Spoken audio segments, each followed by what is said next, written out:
biscuit reviews from an American that you didn't even ask for.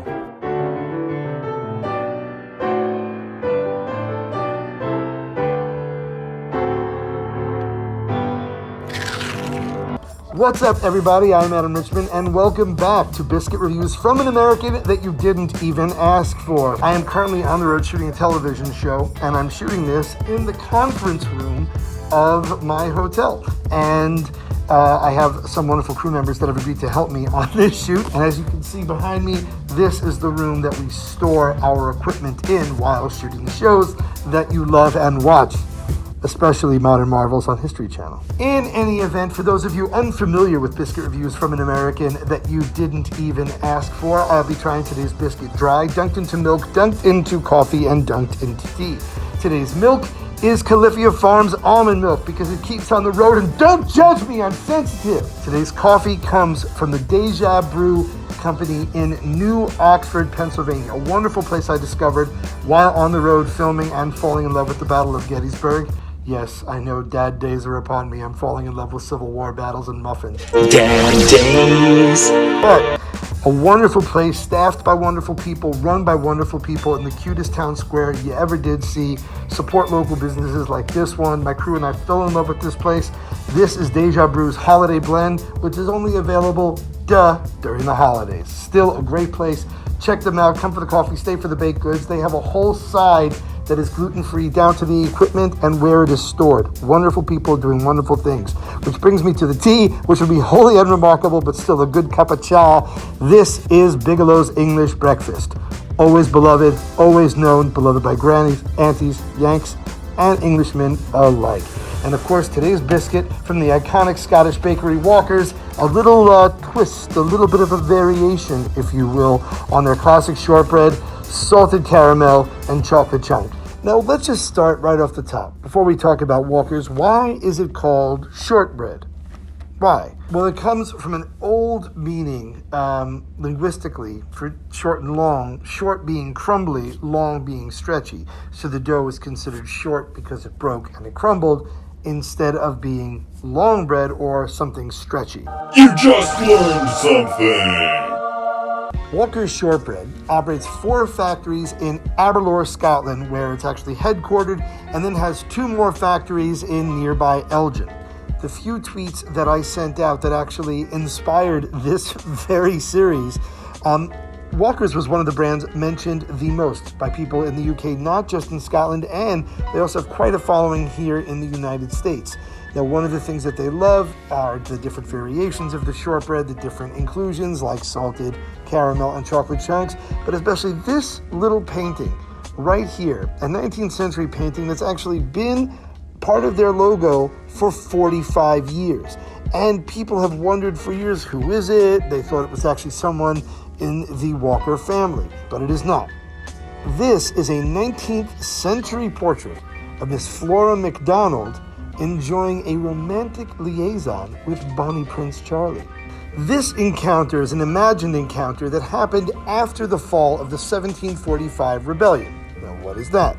The 1745 rebellion is the Jacobite rebellion that happened in Scotland, known now as the Year of the Charlie or the 45. What actually occurred was this young man, Charles Edward Stuart, known as the Young Pretender, the Young Chevalier, or the Bonnie Prince Charlie, attempted to win back the English throne for his father and the House of Stuart from England. Initially, they had great success taking over Edinburgh, but were defeated at the Battle of Culloden in 1746. He fled and happened to meet Miss Flora MacDonald of Sleat in islands off the coast of Scotland. She helped hide him. Eventually, she was imprisoned in the Tower of London, was released, and eventually married someone and moved to North Carolina. She supported the British during the Revolutionary War, which makes me not such a big Flora MacDonald fan. It's very bougie. This is a cookie that wears Lululemons, listens to NPR, and wants to talk to you about the latest thing they heard on Clubhouse. So without further ado, let's see how this cookie crumbles. Lovely.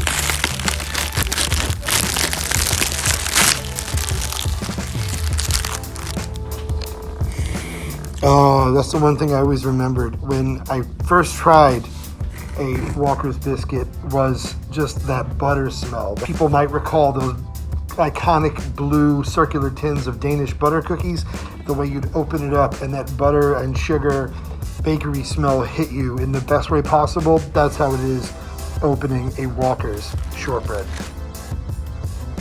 Pretty simple. It doesn't really look like a chocolate chip cookie. You have to turn it over. So it's interesting. It's not going to be like loaded like certain like American cookies or things like Pepperidge Farm or David's cookies, for those of you who might remember an iconic brand that started at Zabar's, but even famous Amos. But the typical visual when one thinks of chocolate chip cookies, even something like I love from my hometown in New York, in Brooklyn, Entenmann's, you look at a chocolate chip cookie in America and it's usually quite covered. It's interesting that there's a bit of restraint. It actually seems to lean more on the side of that salted caramel. All right, so let's see how this cookie crumbles and try the Walker's Salted Caramel Chocolate Chunk Shortbread dry.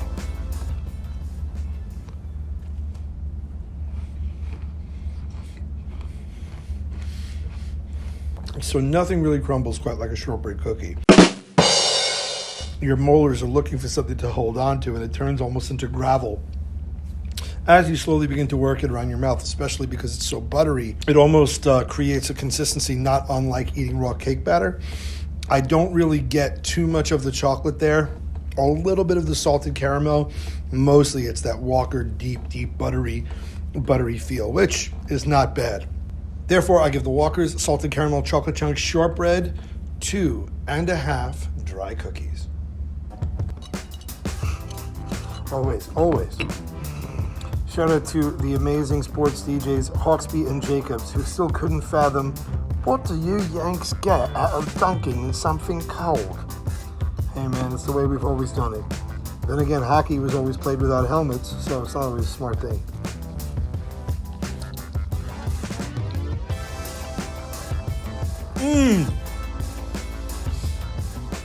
I'm a Jew, but that tastes like Christmas. Oh my word. Oh, is that good? Oh my gosh, is that good? It's like a pie crust. It's like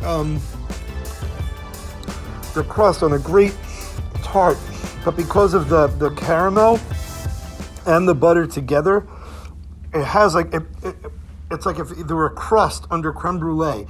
If you've ever had chess pie, if you've ever had there's a great pie place in Sarasota, Florida called Yoder's. It's Mennonite food. They say Pennsylvania Dutch. But it borders on like a butterscotch pie crust. Oh my gosh, unbelievably good.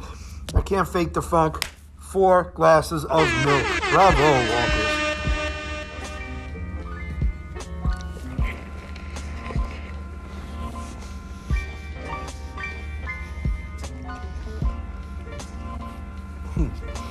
Good, not my favorite. And it's interesting.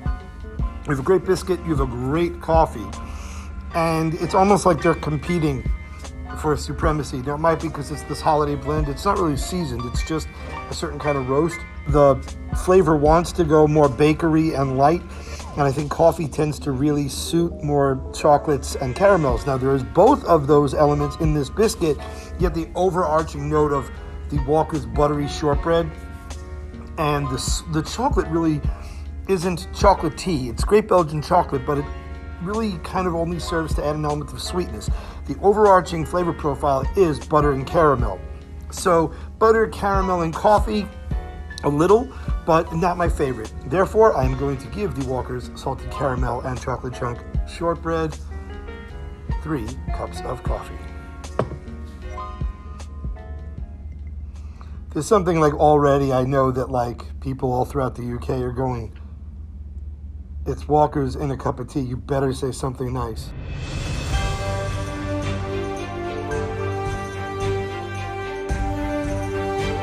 Look, you better like that biscuit. That's a good biscuit there. You don't want to go and be saying terrible things about it. Pretty good, right? Let's hear your Brooklyn accent then. So we're gonna go for a very stereotypical general Brooklyn accent. Thought, dog, law.